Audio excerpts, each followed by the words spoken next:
Okay, I hope everyone is doing well since our last session together on making a Prezi. Today we are going to discover how to create a Google Calendar and how to use Google Calendar as a project management tool both for yourself and for your students. One tool I use in Google quite often, this is a Google Docs tool, is just their basic document. And I use this every day in class as a class whiteboard, like a classroom whiteboard. And so I'll put my daily objectives for my students, and I share that with them at the beginning of the day, along with some quotes. And just an easy way to throw it up on the screen. You could do the same thing with Word or just about anything else, but that's typically how I deliver that each and every day. Just to go over the objectives for this project number 3 in Google Calendar. Um, my objectives for today in presenting this to you are to, one, show you how to create a Google Calendar account, or just basically a Google account if you don't already have one. So if you have a Gmail account, or you can already use Google Docs, you can use Google Calendar as well. If you've never created a Gmail account or a Google account, you will not be able to use this, and you'll have to create an account to do it. And I'll show you the basics of how to do that. We'll explore the Google Calendar interface. We will create a Google Calendar. We will add and edit events to Google Calendar. We will add and access multiple Google Calendars. We'll publish a Google Calendar to the internet, and we'll share a Google Calendar address on the internet using a shortened address from two different websites I'm going to show you. One is called bit.ly and the other is tinyurl.com. Because when you create a Google Calendar, it's going to give you a really long, hard to remember address, and this will be a much better way of doing that. And then finally, I'm going to show you how students can use Google Calendar as a project management tool. Um, the ultimate end point of this is for you to be able to create some of these things on your own. So when I'm done with this session today, you're going to go off and you're going to create your own Google Calendar account or Gmail account. You're then going to go ahead and create a Google Calendar for your classrooms, and you're going to add content to that in the calendar. You're going to post your tinyurl or bit.ly address that you created on your WordPress blog, and also email it to me, and that way I'll know that you've got that done. Then I would like for you to post an assignment on your WordPress for your students to create a Google Calendar, to use the calendar as a tool to manage a classroom assignment. And then students must also share their shortened tinyurl bit.ly addresses for their calendars on their WordPress blogs. So with all that said, let's go ahead and dive right in. I'm logged in over here on this browser in my Google account already, but I'm going to jump over here to Firefox, and it's a different browser. I'm just going to show you when I'm not logged in what you're going to get if you don't already have that Google account. Okay, so what you would do is you'd come over here, and the first thing you would see is you'd go to google.com, and the first thing you would see is a screen that looks something like this. Well, if you don't have the account, you obviously can't sign in, so you're going to just go over here and click sign in. It's going to say, sorry, you can't sign in, you need to create an account. And right here it'll say create an account for free. And so I would just go ahead and click on create an account for free, and I would walk through these steps. Okay, I would fill out all this information, um, and then I would come down here to the bottom, agree to the terms of service, click next step. They're going to send you a confirmation email into your email address, and you would verify that, and then you would be off and running. Okay. What would happen then once you have that account, I'm going to come over here and I'm going to sign out from my Google account, and I'm going to show you what happens when you sign in. Okay, so I'm just going to go over here to google.com. Okay, just that's the screen I showed you that you would get if you didn't have an account. I'm going to go up here to sign in, and here is my information. I noticed I kept it my password saved, so it's already populated. I'm going to click sign in. Okay, and now it looks exactly the same, although over here it now says Josh Galligan, so I know that I'm signed in. And up along the top here in Google, you have access to all of the Google tools. The main ones being, you got Maps, you have YouTube, you've got Search, Images, you have your Gmail, Documents, and Calendar. And what Google does is it's going to prioritize the ones used the most up at the top here. So if you couldn't see it at the top, you can also click on More, and there are other things that you can use within Google to other tools within here that you could use. Okay, since we're using Calendar today, I'm obviously just going to click on Calendar, and I'm going to take it over here to my Google Calendar. and just show you a little bit about how this interface works. Okay, and the interface, basically, I just mean when you look at this screen, what do all these buttons do? And one of the very things you'll notice at the top is just this calendar navigation button, and you can go to this month, next month, and you can view different calendars and different time frames through this interface. Okay, if you just want to click on today, we could do that, and that would take us over here to today's calendar. You can see there's a couple of events that I have popped up in there.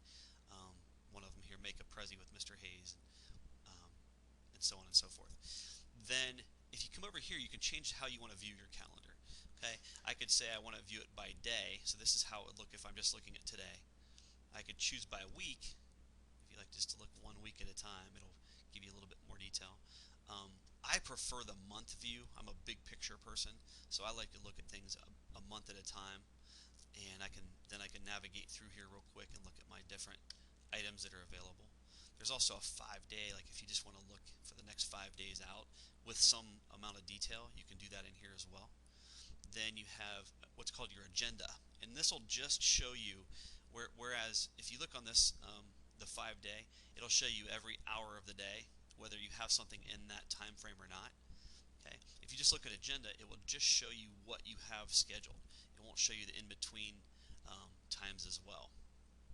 Okay, over here you have the option to print a calendar if you would like to do that and keep a paper copy of something and just refresh. Then over here is just your settings tool, and you can display things differently in Google. They have a comfortable display, then you can go to a cozy display, and it's actually not doing much with the calendar right now. I don't know if it's going to make much of a difference in calendar. It really makes a difference in Gmail. Let's see if it's not even really displaying anything. Yeah, they kind of changed it when you went to compact there. So that's the display settings. Then you also just have your basic settings. If you click here, your language, and if you want to roll through your time settings, and you just want to take a look at some of these different things, such as if you want your week to start on Sunday or Monday, you can change that as well. Your default meeting length, I have mine set to 60. Well, you can make that 15, 30, 60, 90, or 120. You can show weekends or not show weekends. Here I have my default view set to month. Like I told you, that's my favorite view. You can set yours to whatever you would like.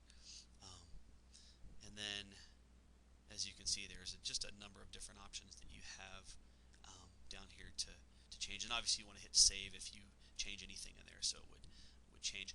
Here's one that's interesting. I always set my calendar background to scale to fit, because if you don't, sometimes it, depending on your screen resolution, it may not show you the whole calendar. I like to see the whole thing at one time, and my eyes aren't quite that bad yet where I can't read things, so I just go ahead and set it to scale to fit.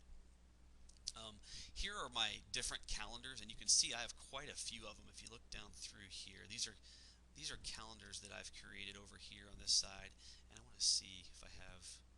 Yeah, these are calendars that have been shared with me by other students, or my students, throughout the last year and a half or two, for senior projects and other things. And I can, if I don't want to see all these, I can check who I would like to see and who I would not like to see. And I've went ahead and deactivated my students from last year, so I don't have 7,000 calendars in my interface. And if you want to go into the mobile setup, you can add your cell phone here, and you can interface these calendars with your cell phone. And basically, you'll just put a enter a verification code that's sent to your phone that says, okay, now you can use your phone for this as well. Okay, and so that is your basic Google Calendar look. And again, if I just come up here and click Calendar, it'll take me back to my interface. Along the left-hand side over here are all my different calendars. And notice that you see some that don't have color in them and some that are colored right now. Okay, so basically what I'm going to do is uncheck all of my calendars except for my primary calendar. And Google Calendars will always give you a primary, and you can actually set Google Calendars to pick a certain primary calendar or another. I just have my primary calendar be the main one that is my personal calendar, with the things that I have in my daily life. Okay. If I want to hide that, I can just check it and click it. I can click it or unclick it, and it'll hide it. Here are my class calendars. This is my junior class calendar with all my lessons, again from a big picture standpoint, and then my senior calendar the same thing. I also, coach football, so we have a football calendar. And then if you scroll down here, whoops, I'm sorry. If I scroll down on this side, here are my other calendars. These are other calendars that students have shared with me. These are, right now I have them set to their senior project calendar, which we are done with those, so I'd have to go back and look in the fall to see, what these students have shared with me back in their when they were doing senior projects. But this is a way that I could monitor what they were doing. I have a large number of students, so it helps me to monitor what they're all doing, if they keep up with it, and it can be a great project management tool for students to use. Okay, so I'm going to uncheck this, and I can go ahead and add somebody's calendar here too as well if they've given me permission or made their calendar public. I'll show you later how you can share a calendar. If someone shared a calendar with you, those calendars would pop up in this little area right here. Okay. All right. So that is the basic interface of Google Calendar. How do you create a Google Calendar?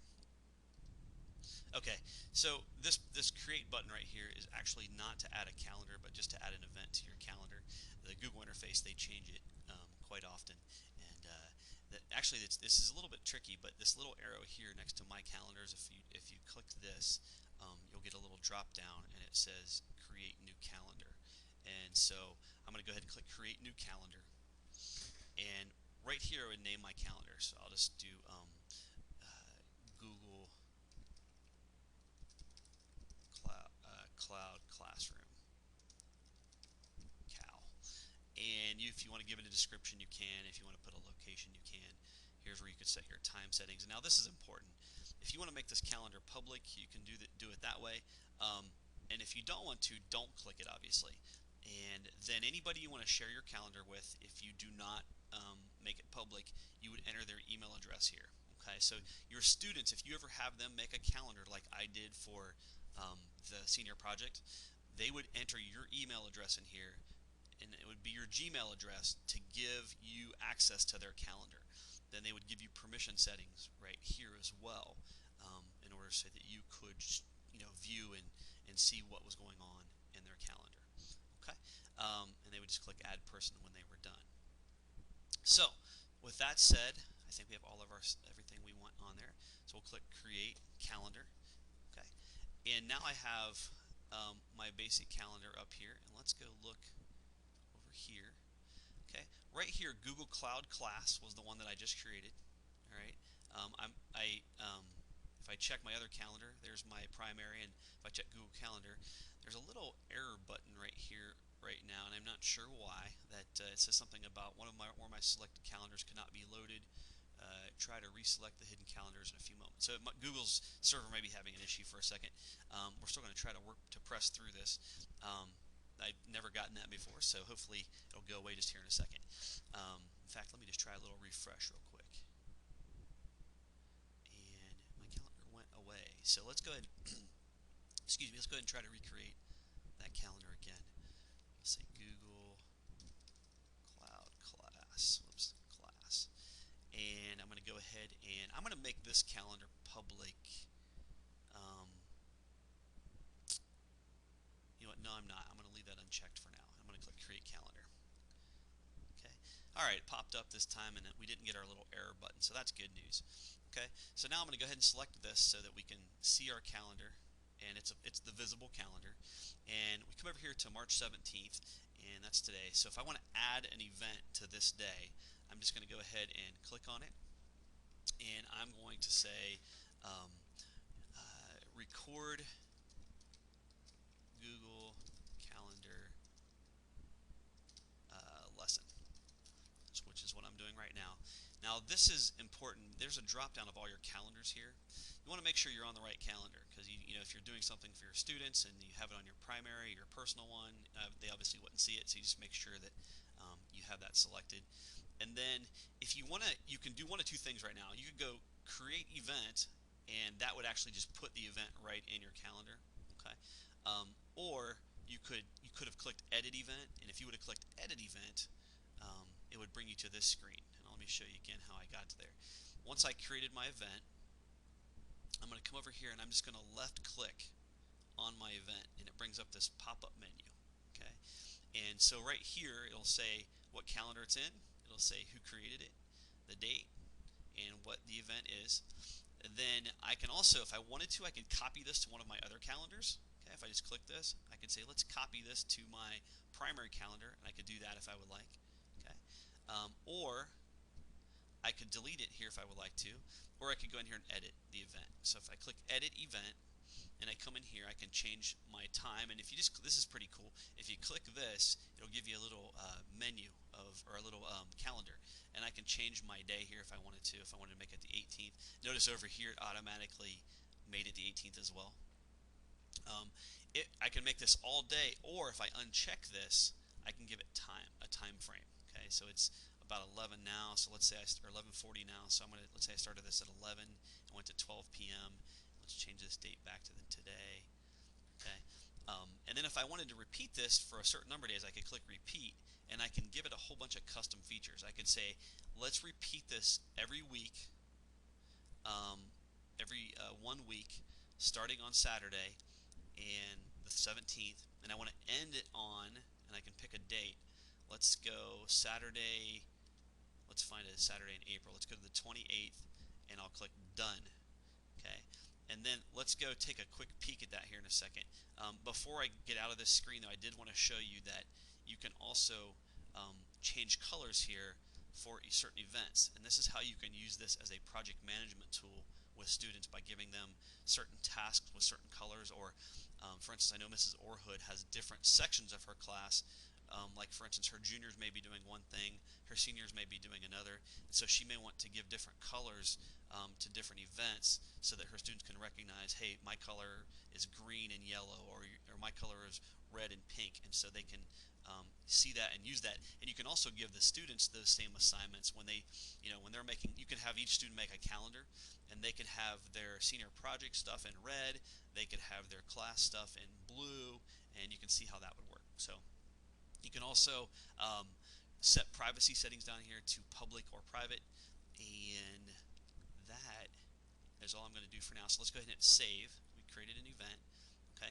Now notice that it populated my event at 11 o'clock on all these Saturdays, and let's look at next month. It should go all the way through the 28th of April. The 28th of April. Okay. And notice one other thing. When I created that event originally, it was in a red box, and now it's not in a red box. It's just in red lettering. Okay. The reason it did that is because if I come up here to edit event, I gave it a time frame. I told it a specific time. If I click all day, watch this. It took my time away here. If I click save now, and it's going to ask me anytime you edit an event if you want to only change this event, you want to change all events following, or all events in general. I'm going to click all events. Okay, and notice that it went ahead and gave it that red filled in box because I took the time frame away from that event. Okay, so now we've seen how to create a calendar, we have seen how to create an event, we have seen how to edit an event, and one other thing I wanted to share with you is how to access multiple Google Calendars. And I've kind of shared this with you a little bit, but let's say that you wanted to look at what your junior class was doing, and you also wanted to see what your senior class was doing at the same time. I'm going to hide the calendar we just created. Okay. Remember, over here in this left-hand side are all my calendars. Okay. So all I'm going to do is just left-click my ITA Media Juniors. I'm going to left-click my ITA Media Seniors, and I want to see if there's a certain day I wanted to have somebody to come in and do something with my class, but I wanted to make sure that it fit with both classes, and so I'm going to take a peek at this. So on the 22nd, and notice that right here, the Google Calendar is only so big, and so it does kind of hide things sometimes, which is a little bit annoying, and there's not much you can do to change that. It doesn't word wrap. You'll have to actually click on an event to see the whole thing. That is one downfall of Google Calendars, but there's so many positives about it, I can deal with that. But like, let's say for instance here, I wanted to see everything in here. I'm going to go ahead and click and see what all is going on that day. And so I have Will Rowland coming in from the School of Advertising Art to teach some drawing classes, and I know that parent conferences are that day. I know that video production probably is not going to work that day because this Will Rowland drawing class is not going to take the whole class up. So I would click on this and I'd say let's go ahead and delete that for that day, and it would take out my video production for that day. So that is a basic little functionality that you can use in viewing multiple calendars at one time. Okay, I am going to take you back to the calendar we created. So I unchecked those two calendars and it hid them from us. I'm going to go back to my Google Cloud Class calendar. And what I want to do is I want to show you how to publish these calendars to the internet. And then I'm going to show you how to share your calendar using a couple little tools that can shorten the URL for you. Okay. URL, by the way, is you see right here, it says gadget URL. URL stands for,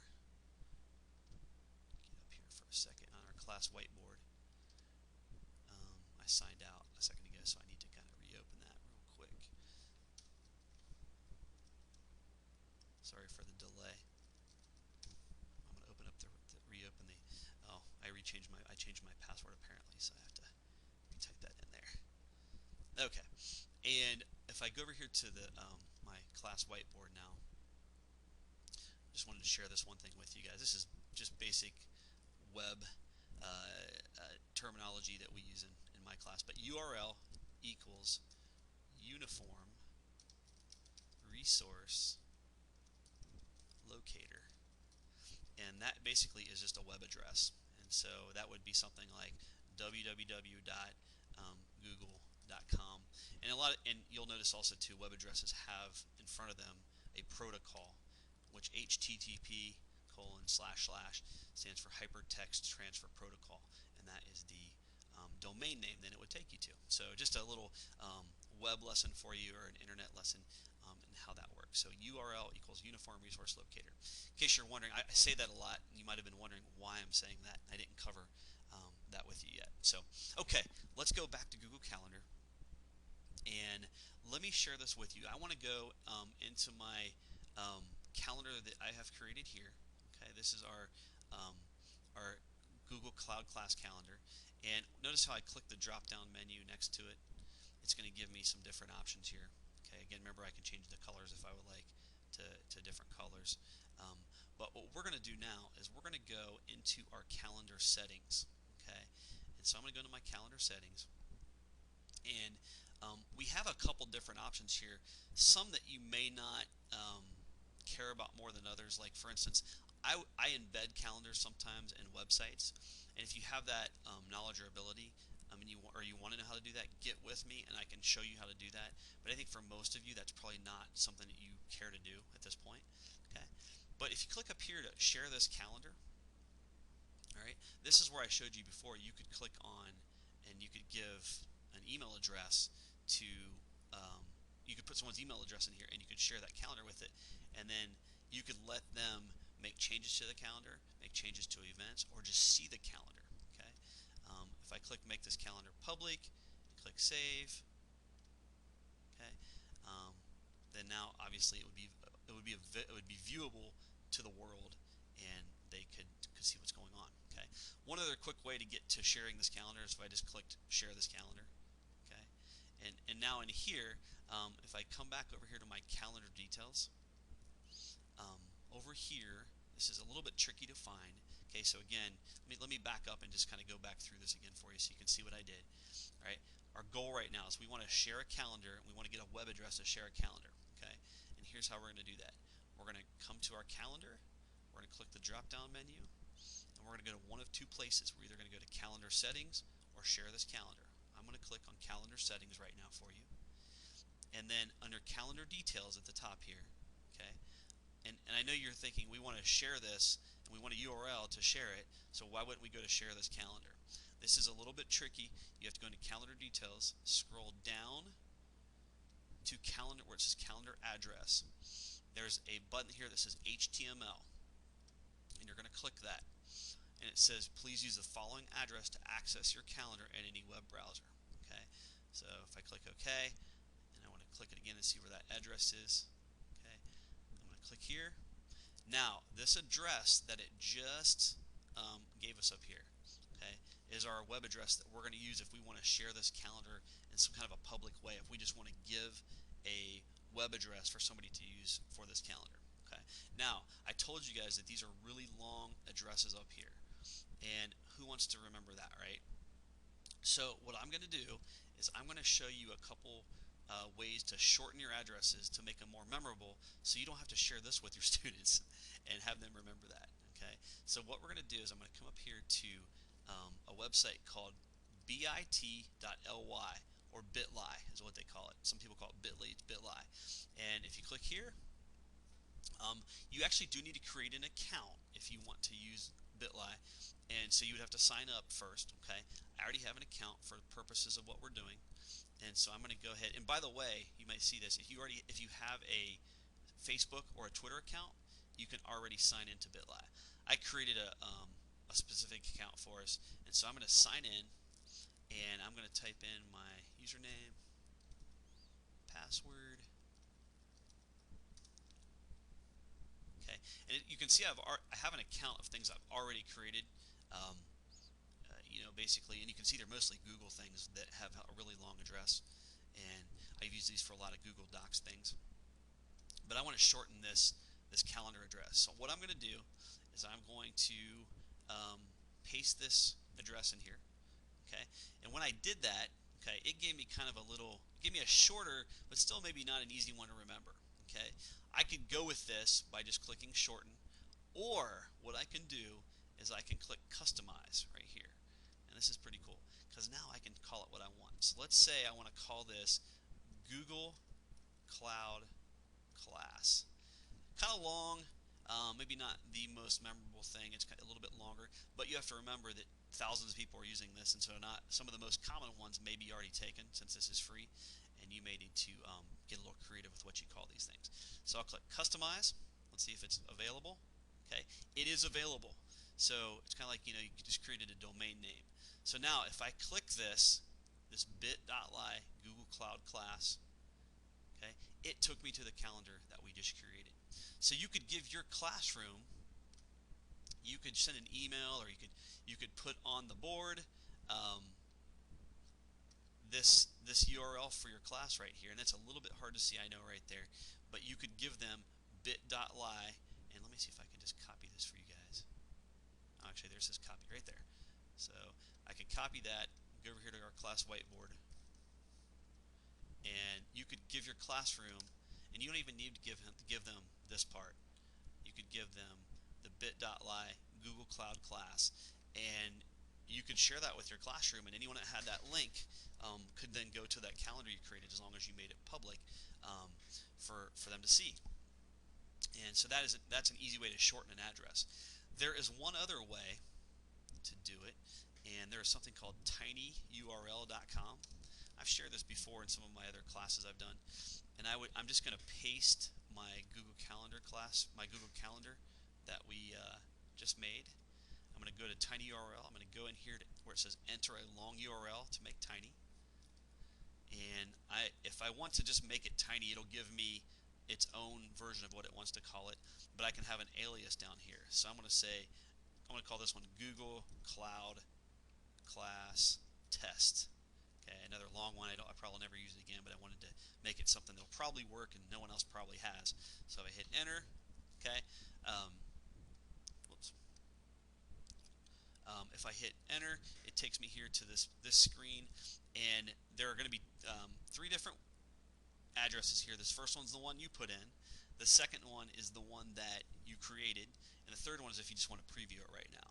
Okay, so I would then give my class now, if I wanted to shorten this URL, tinyurl.com Google Cloud Class Test, and if I paste that, come over here to my whiteboard so you can see it a little bit better.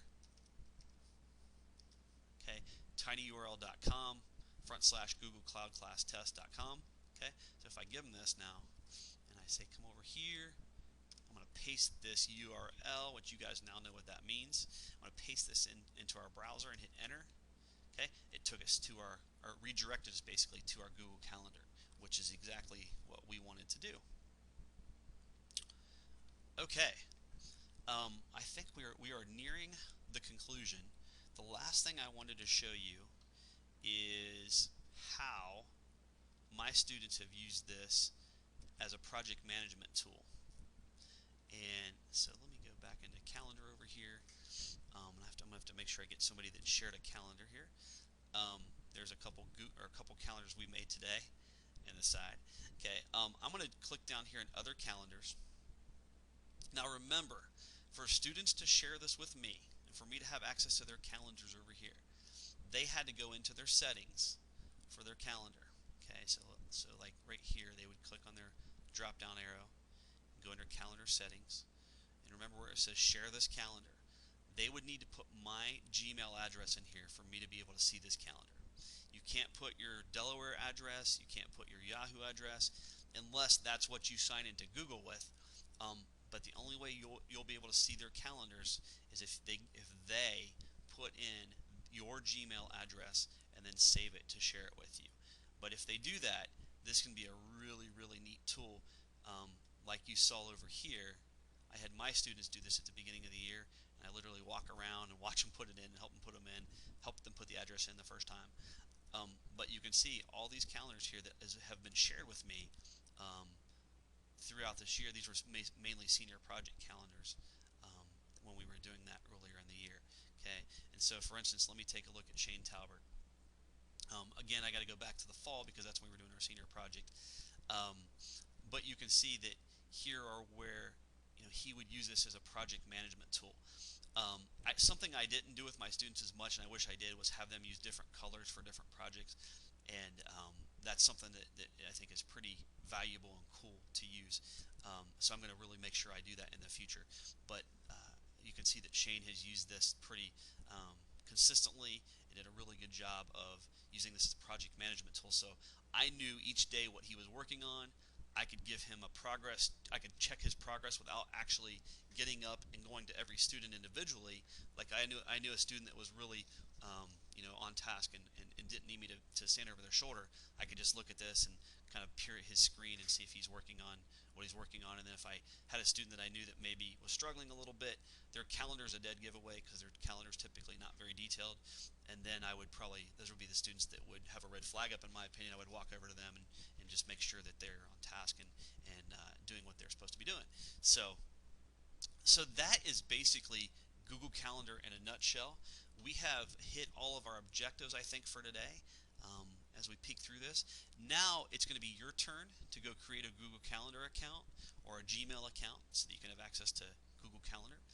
You're going to create a calendar for your class. You are going to then share those URL. You're going to basically share your calendar URL using one of these softwares. To be honest with you, Bitly is a little bit better. Tiny URLs easier to remember. You can use whichever one you want. So I just need you to share those with me. Post them on your WordPress for your students so they can get to your class calendar. And then I want you guys to post an assignment for your students for them to create a Google Calendar and to share them with you. Okay, and so that's what I would like for you to do from here on out. The project number 3, the Google Calendar, the check-in date for that is April the 4th. So you'll have a little bit of time over spring break to do that if you'd like, or even a little bit of time before and after. So this was the Google Calendar presentation, project number 3, the last one in our series. And remember that the Prezi presentation is due on the 21st, this coming Wednesday. So the last thing to do is the Google Calendar project, and you have from March 21st to April 4th to complete that assignment. I hope this was helpful to you, and I hope you got something out of it. Thank you so much for listening.